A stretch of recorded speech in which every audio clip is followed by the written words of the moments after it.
Quand nous souhaitons des changements, des petits changements ou des gros changements ou des transformations dans nos vies, souvent le plus difficile, ça va être de se débarrasser de nos vieilles habitudes.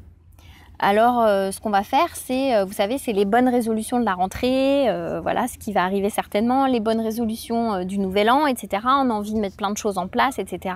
Et du coup, on va passer par ce qu'on appelle de l'autodiscipline. On va se dire, voilà, je vais me caler, je vais me mettre ça. Et puis, au fur et à mesure, vous verrez que c'est vrai que souvent, la motivation s'en va un petit peu. C'est un peu comme quand on fait un régime, on finit par avoir pas mal de frustration, pas mal de choses qui font qu'au final on va laisser tomber parce que c'est insuffisant l'autodiscipline et que ça va être un échec total et que sauf si vous êtes quelqu'un d'extrêmement autodiscipliné parce que c'est dans votre nature et que vous y arrivez, mais je sais que la plupart du temps, j'ai beaucoup de gens autour de moi qui ont du mal à y trouver dans la durée une certaine constance. Ça, je dirais que c'est l'erreur première, et la solution en fait elle serait plutôt d'aller trouver ça en introduisant des rituels.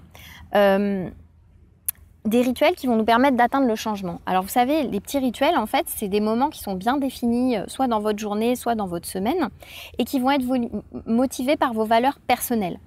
Des valeurs personnelles qui vont être très importantes. Un petit peu, si je devais donner l'exemple, les sportifs de haut niveau, les leaders, etc., eux, ils ont tous des rituels. Avant de rentrer sur scène, avant une compétition, ils vont avoir des visualisations, ils vont peut-être avoir des affirmations, des incantations, des choses comme ça.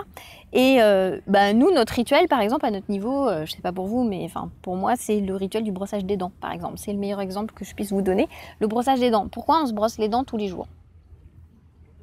Je vous pose la question. On se brosse les dents parce que peut-être que pour nous, on a mis la valeur de l'hygiène, l'hygiène de vie, avoir des dents saines, etc. C'est une valeur pour nous qui est importante, donc on va se brosser les dents tous les jours. Et au final, on ne se pose pas la question. On se brosse les dents tous les jours, point barre, c'est devenu naturel, c'est une habitude et ça ne nous demande pas d'effort particulier pour le faire.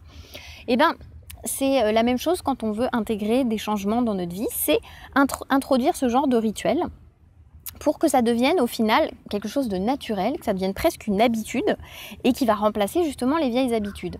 Ce qui est intéressant, c'est par contre d'introduire, le conseil en fait que je donnerais, ce serait d'introduire 1 à 2 rituels dans votre quotidien, pas plus, jusqu'à ce qu'ils deviennent justement des choses naturelles et une habitude, et à ce moment-là, on peut en introduire d'autres. Donc là, c'est pas mal. Et pourquoi ça marche ? Parce que quand vous créez des rituels, en fait, vous allez vous investir beaucoup plus.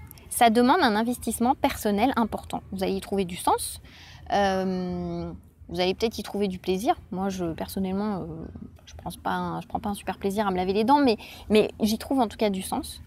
Et du coup, c'est un investissement qui va se faire quasiment naturellement. Aristote disait « Nous sommes ce que nous faisons de manière répétée ». Et c'est totalement vrai en fait. Au quotidien, on fait les choses et ça fonctionne. Et je vais même vous citer aussi le Dalai Lama qui disait qu'il n'existe rien qui ne soit facilité en fait par la familiarité et la pratique constante. En fait, grâce à la pratique, nous pouvons changer et nous pouvons nous transformer. Voilà. Et donc, ça n'a rien à voir avec l'autodiscipline. Là, on est vraiment dans quelque chose où on ritualise. Donc on y met son cœur, on y met ses valeurs. Et surtout, c'est que lorsqu'on ne ritualise pas, au final, on va devenir assez réactif au lieu d'être spontané. Parce qu'on peut être spontané dans les rituels. On peut avoir des rituels. Oui, c'est des choses qu'on va faire de manière répétée. Mais un peintre qui va se dire que en fait, il va créer la créativité. En fait, elle doit se faire aussi dans un cadre. Si on laisse trop ouvert, on peut s'y perdre en fait. Alors que lorsqu'il y a des moments déterminés dans votre journée ou dans votre semaine ou dans votre mois où vous ritualisez des choses, vous allez avoir beaucoup plus de résultats et surtout vous allez être peut-être plus créatif, c'est vrai. Alors que il va y avoir de la spontanéité aussi là-dedans. Alors que lorsqu'on ne ritualise pas, souvent on devient assez réactif. On va être assez réactif par rapport à autrui en fait, par rapport à notre temps, parce qu'on va devoir caler dans l'agenda, par rapport aux exigences au final extérieures. Et du coup, on aura moins la sensation de contrôler les choses. Voilà.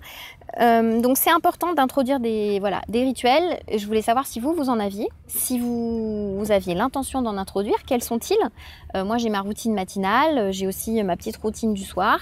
Voilà, donc je voulais un petit peu savoir où vous en étiez là-dedans. Si cette vidéo en tout cas vous a inspiré, n'hésitez pas à la partager ou à la liker et puis à me mettre vos petits commentaires sous la vidéo. Voilà, je vous dis à bientôt, bye bye.